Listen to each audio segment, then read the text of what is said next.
Matt Zwolinski is a political philosopher at the University of San Diego. He teaches and writes about the issues at the intersection of philosophy, politics, economics, and law. He is a director of USD's Center for Ethics, Economics, and Public Policy, and co-director of USD's Institute for Law and Philosophy, and a senior fellow at the Niskanen Center. He writes lectures and speaks on topics such as libertarian political theory and universal basic income. His recent books include The Individualists, Radicals, Reactionaries, and the Struggle for the Soul of Libertarianism, published in 2023 and co-written by John Tomasi, Universal Basic Income, What Everyone Needs to Know, with Miranda Perry-Fleischer, and Exploitation, Perspectives from Philosophy, Politics, and Economics, published in 2024, edited alongside Ben Ferguson. Matt Zwolinski, thank you for joining us. It's a great pleasure to be here, Paul. So I reached out to you and I asked you to talk about an obscure thinker from the classical liberal tradition. Portraits, we like to talk about the counter canon, the idea of people who are left out. And so you came back with me with someone I had never heard of at all. And normally I like to pride myself on knowing obscure thinkers, but you came back at me with this guy, Joseph Hiam Levy. Could you just give a brief overview of who he is and what he talked about? Yeah, I'm up for the challenge of finding obscurity in the libertarian intellectual tradition. And Levy is one of my favorites, really, in that respect. So Levy was a 19th century British Jew and a kind of a working man. He, unlike some of the other figures in the late 19th century kind of British libertarian movement, he was not an aristocrat. He didn't come from a wealthy industrial family. He kind of worked to support himself during his life. And I think that really colored the way he approached thinking about issues of politics and economics and liberty. Because one of the things I really admire about Levy is the way in which he connected these issues of liberty to the ordinary lives of British citizens, British working people, women in British society. Generally speaking, Levy was a champion of the oppressed and saw liberty, saw free trade, saw the minimization of regulation as one of the most important things that could be done for the betterment of the working people.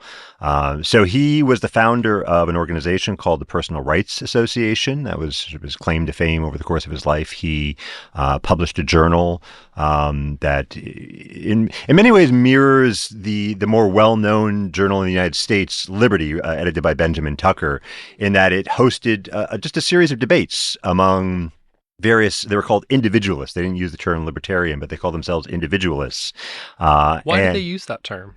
The term individualists really was a kind of reaction against what they saw as collectivism, right? So they viewed themselves as champions of individual freedom against what they saw as the growing collectivization of society, and especially the rise of state socialism.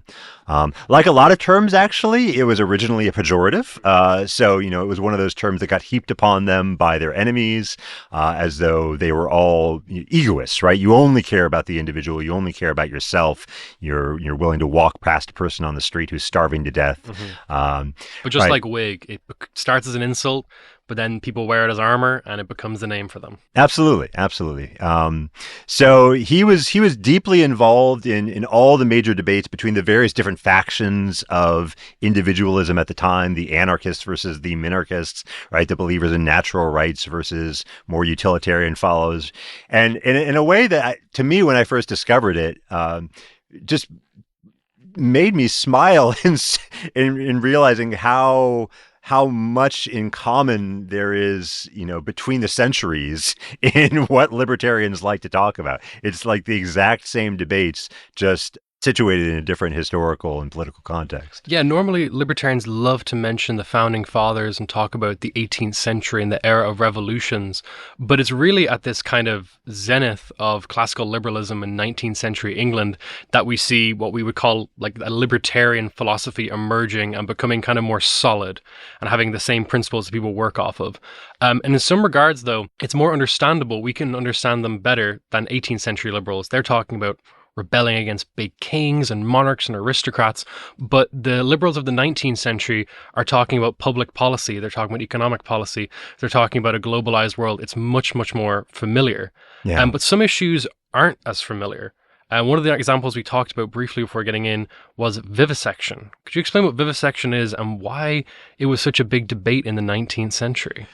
Yeah, it's interesting, and I don't know that I have a fully satisfactory answer as to why this arose as an issue when it did. But one of the things that kind of caught the attention of individualists in late 19th century Britain was the treatment of animals, right? And particularly treatment of animals that was perceived as cruel, abusive, or unnecessary, right? And so vivisection is this kind of archaic word that's used to describe animal experimentation.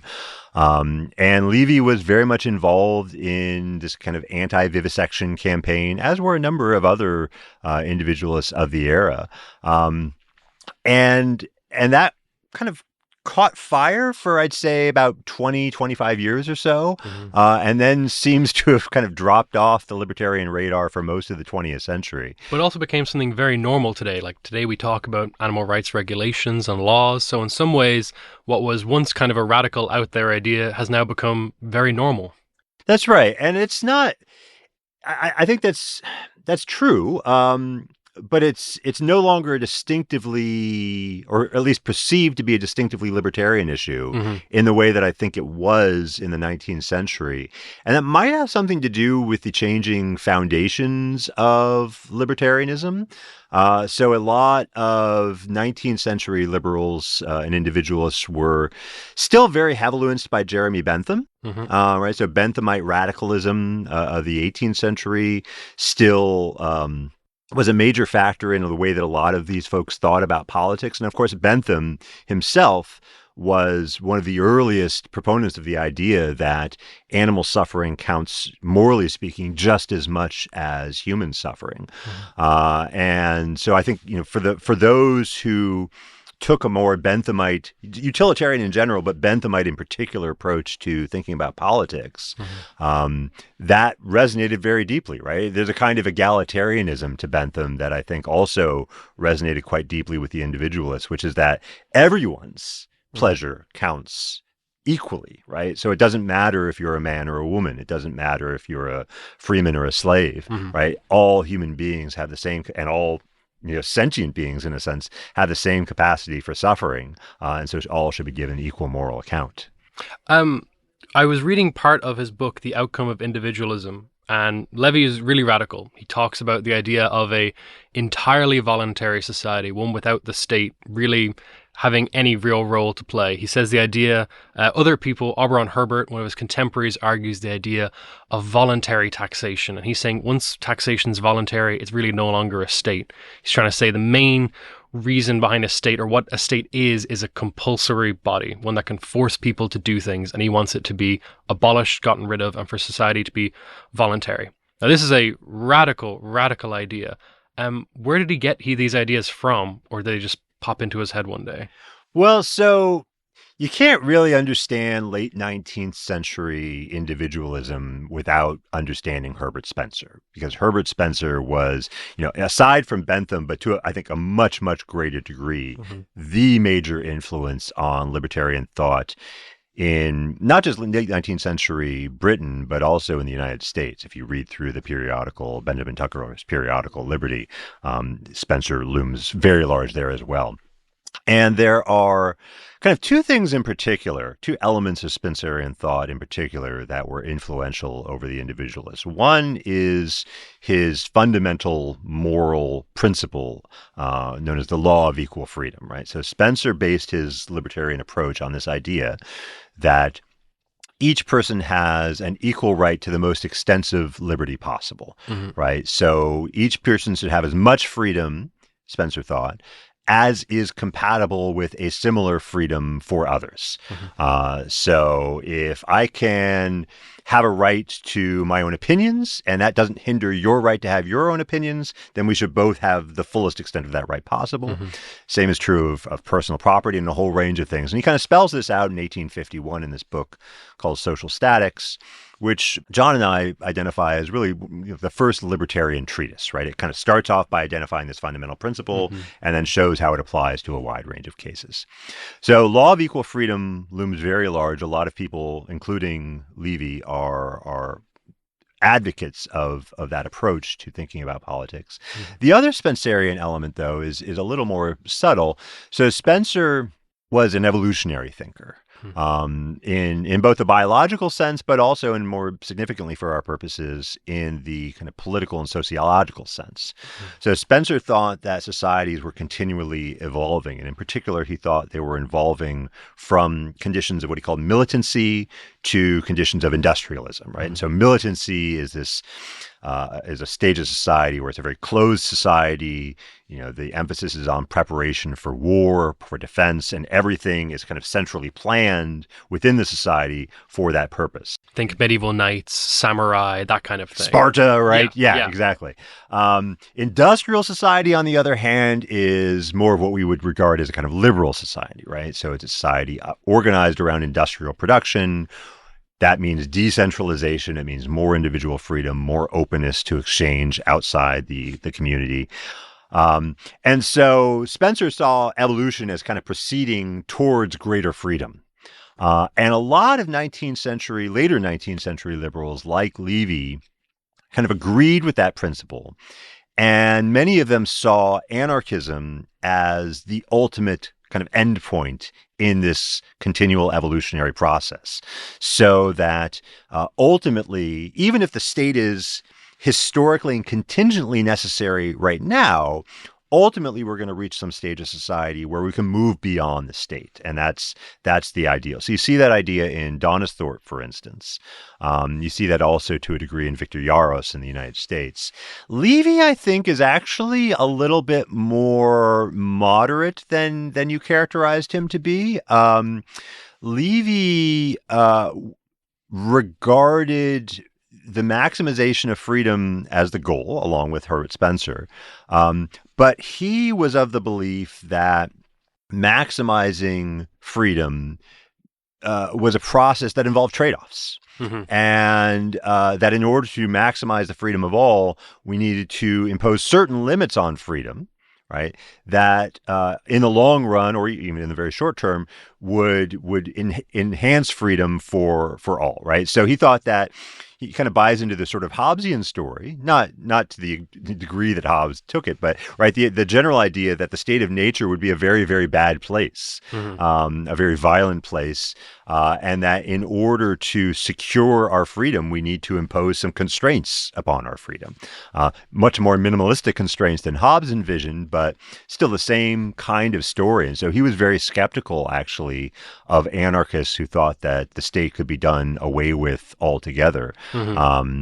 Even including the kind of anarcho-capitalist proposals, right, that we could just buy and sell these things on the open market. But all the 19th century individualists, Auberon Herbert, Herbert Spencer, they all had to deal with these kind of accusations of anarchism because, like, while they do leave out some room for the state, it's a very, very small state that they talk about. Like, you described him as moderate, and yes, for us, he's quite a moderate thinker. But for the vast majority of people at the time, and even the vast majority of people today, Levy would be a very, very radical thinker and would create a very, very different kind of society than what we're used to. Oh, absolutely. Yeah. Absolutely. Yeah. But there was, you're right, even among the people who I think really were anarchists, and I wouldn't classify Levy in that group, even really as an evolutionary anarchist, but Herbert certainly. No. I think Auberon Herbert is simply an anarchist, but he never wanted to identify himself, and he got called out on this by everybody, including Levy, Benjamin Tucker. Right? Everyone was like, "Why don't you just come out and say you're for anarchy?" And it's not entirely clear why he didn't do that, right? He thought it was important that there be governance, right? He thought it was important that there be rules and laws and enforcement.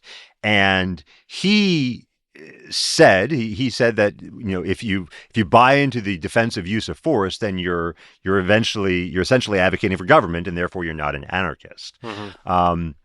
What was really driving that? Because people explained to him, well, like that's compatible with the sort of anarchism we're endorsing.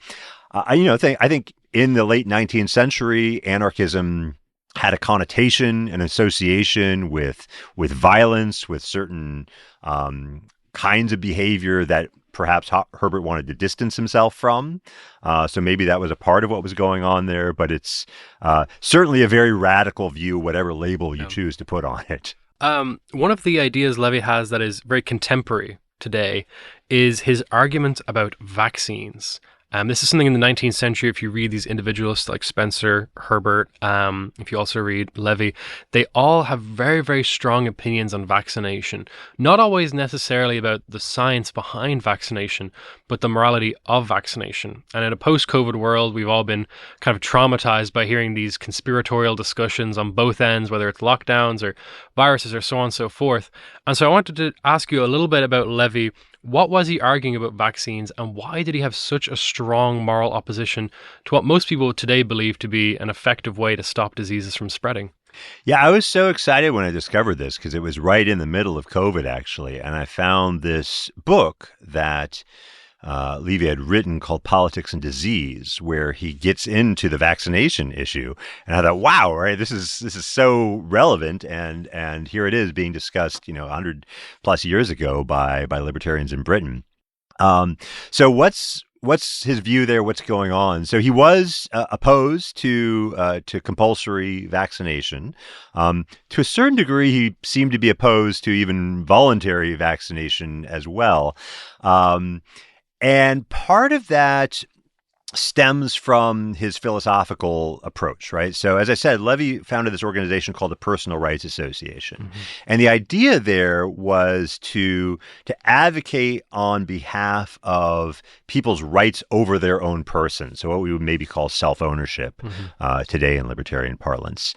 And that manifests itself in a lot of different ways, right? So some of the early campaigns that Levy was involved in, along with Josephine Butler, kind of famous 19th century libertarian feminist, was opposition to the Contagious Disease Act, which was an act that mandated compulsory inspection of prostitutes, compulsory physical inspection of prostitutes to see whether they were carrying venereal diseases. And John Stuart Mill opposed this as well, if I remember. That's correct. Yeah, Mill was quite heroic in a lot of ways as well in the 19th century in these causes.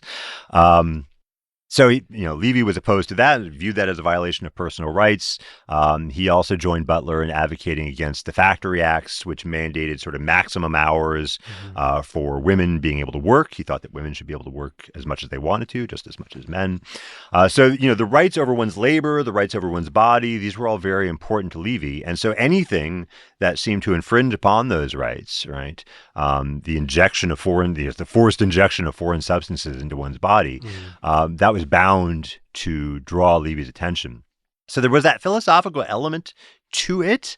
But on the whole, when I read the Politics and Disease, after having been so excited to make this discovery, I came away fairly disappointed with the book because the vast majority of the book was not devoted to any serious discussion of those philosophical issues.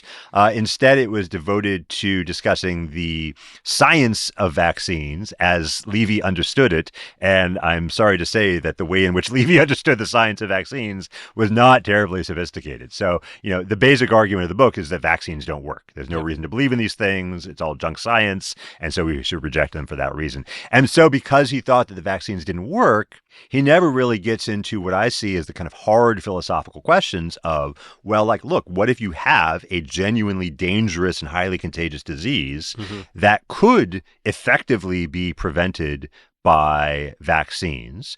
What would the libertarian position on that be? Are you sort of initiating force against others by going around serving as a vector of deadly disease? And so is the vaccine then maybe viewed as a necessary protective measure or kind of retaliatory force, right? Those issues just don't come up. They don't get explored in Levy, which is too bad because I think they're important issues for libertarians to consider. But you mentioned as well his organization for Personal Rights Association. That's right. One of the things I was reading about that I thought was really fascinating about that, normally libertarians are renowned for ideas about economics and free markets. Levy was talking about ideas of sexual freedom the right to be able to have sex with whoever you like, so on and so forth. And this is very scandalous in 19th century England, especially in the same era.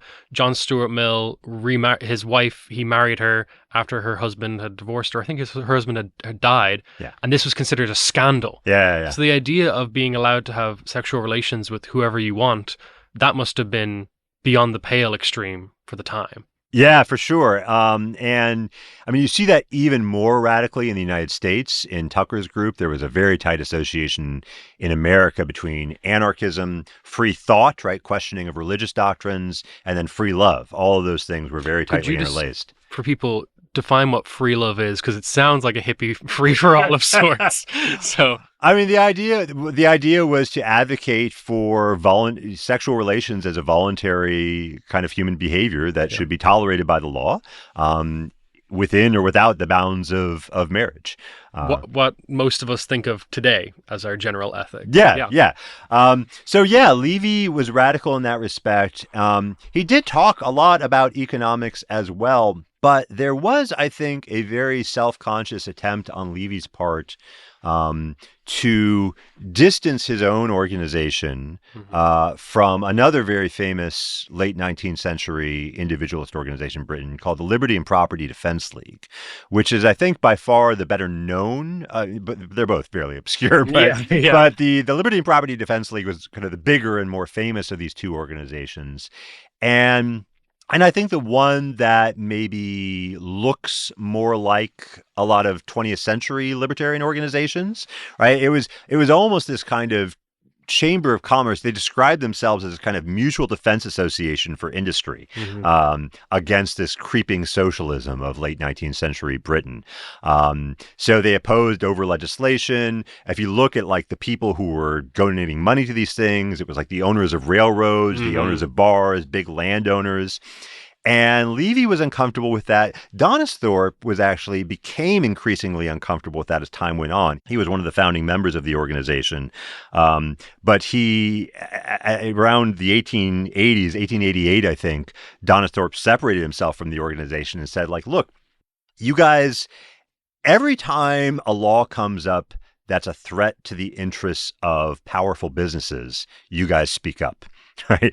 But when it comes time to speak up against the laws that oppress the little guy, right? That oppress the working women, that oppress prostitutes, that oppress the poor, right? On behalf sometimes of businesses, you guys are completely silent, right? And he said, like, liberty is good. If it's good for anybody, it's good for everybody, right? And I'm not going to be a part of a kind of inconsistent, biased defense of liberty. And so he went on to found his own periodical, JUS, J-U-S, that was more in line with the kind of approach that Levy was taking with the Personal Rights Association.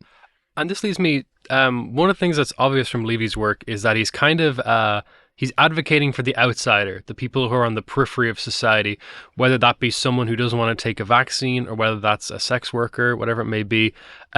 In any way, did Levy's upbringing as an outsider in British society, do you think that influenced him to take these individualist ideas and push them in a different direction than most of his British-born compatriots?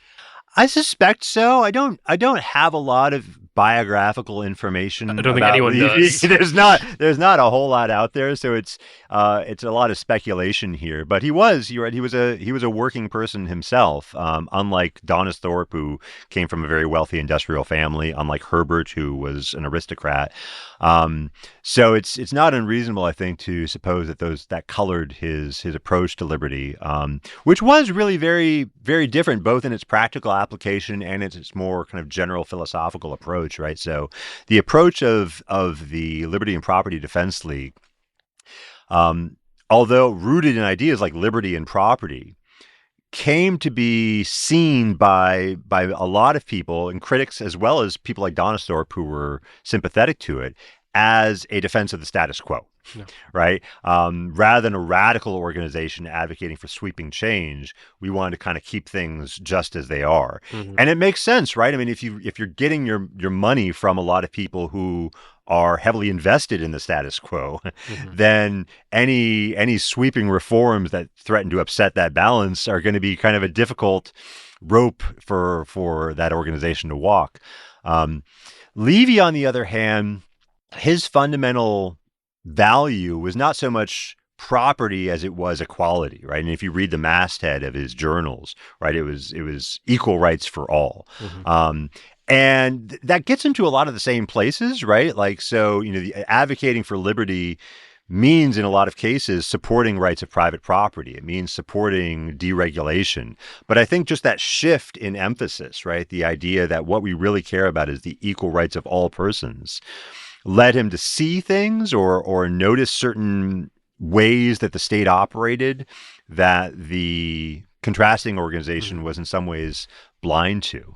And that, I think, makes for just a really interesting contrast.